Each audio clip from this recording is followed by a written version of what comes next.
Okay, so I got a 2003 Honda Element. This customer's complaining is a squeaking noise and a clunking noise. I figured out where the squeaking noise is, and it does sound like it's on the passenger side. Um, it's nothing to do with the suspension. It has aftermarket compliance bushings, but I don't think those are it. Those are pretty solid. Those, I don't know. I've never seen those compliance bushings before. But as I was lifting the car and putting it back on the ground, because going over bumps, I can hear it squeaking. And I actually found the issue. Let me see. It's the top of the strut. Let me lift it. And then you hear it? I wonder if that caught on the camera. Let me lift it up and then drop it back down.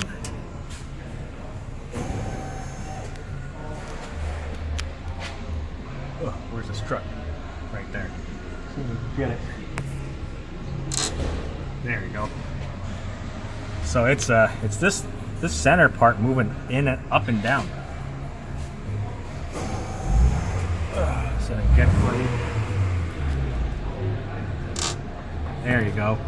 I found the source of the clunking noise. It's actually this other strut. I can feel it. You hear it? And I can feel it in the strut. So right strut is squeaking, and then the left strut is clunking. Because it's not the steering rack.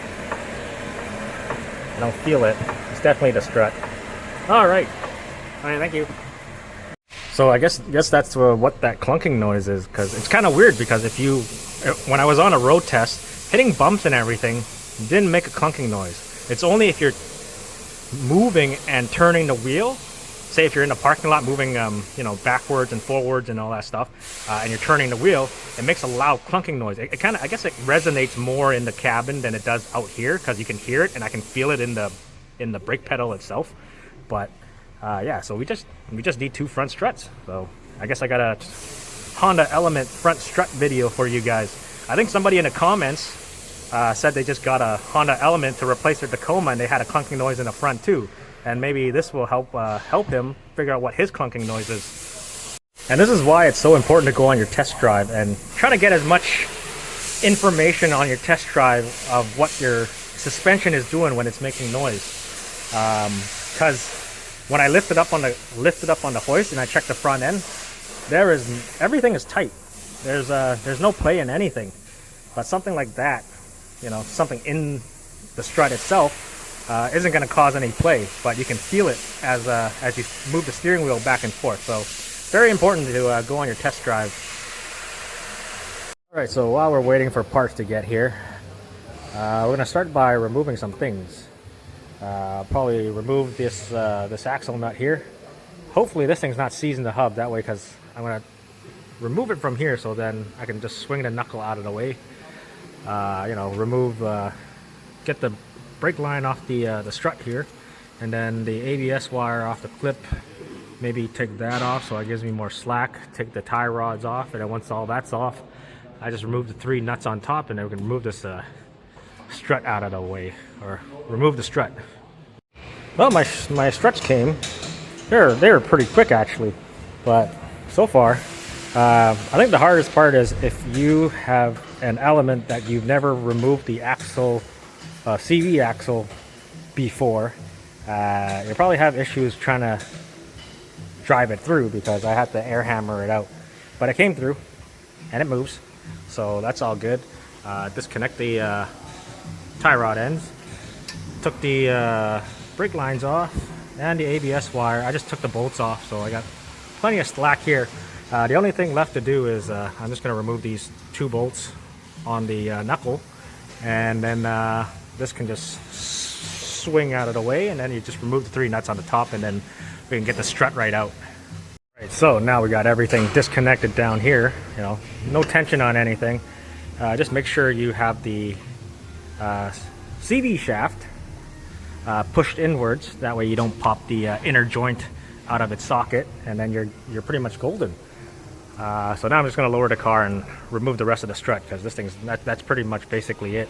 Oh, I'm too close. Zoom out. There we go.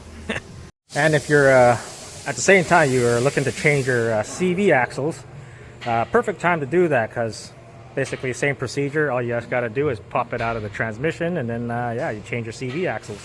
All right, so there you have it. I got it in. I just had to get a buddy to put a nut on there while I lifted it in place, and then I just put the rest of the nuts and then I tightened it down.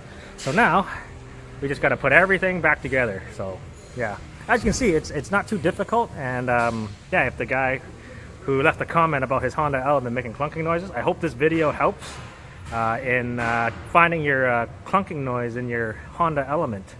So anyways, once I finish this side, I'm going to do the other side, and then I'm going to do the alignment, and then that's pretty much basically it for this. So bring it back once I put this side back together, and yeah. All right, so there you have it. Everything's all put back. The other thing I want to mention, if you're also looking for like a clunking noise or a squeaking noise, when these bushings break, this is not an OEM one. I think this one's an aftermarket. This one's pretty solid. So if you're looking for like a squeaking noise or a clunking noise, look out for these bushings because they break and then they fall and they start hitting on the bottom of this. So when you're hitting a bump, this thing, it hits the bottom of this subframe here and it makes a clunking noise.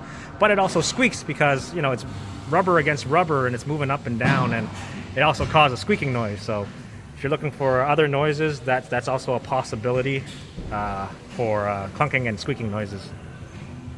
So yeah, as you can see, it's this is pretty simple. So if you all have an element that's having some clunking noises or squeaking noises, I hope this video helps you. Please give me a thumbs up and a subscribe if you enjoyed watching my videos, and I'll see you next time. All right, for you guys, for the element, I might as well add this to my other element video. So I'm replacing an AC compressor, and you can do it the conventional way where the shop manual tells you to remove the power steering pump, remove the alternator, remove the radiator fan, and then remove the AC compressor. But the way I do it is I get myself a jack stand. I remove these 4 bolts. Well, I don't completely remove it. I leave the 2 in the back still threaded on, but I can remove these front bolts because the subframe's only held in by 4 bolts. So I can remove this, and then I remove the other side, right? And then I can lower this part of the subframe, but you also have to remove the bolt, the through bolt that goes into that engine mount, and you can just get it out through here. I just use my 3/8 impact gun. Other than that, remove your AC lines, remove your upper AC line, take your connector off of your AC compressor. It goes into that little slot on the radiator fan, and you can just pull out the AC compressor out of here, and yeah, save yourself 3.5 hours of labor.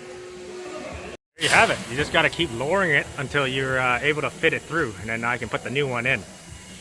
So that's the compressor I got out.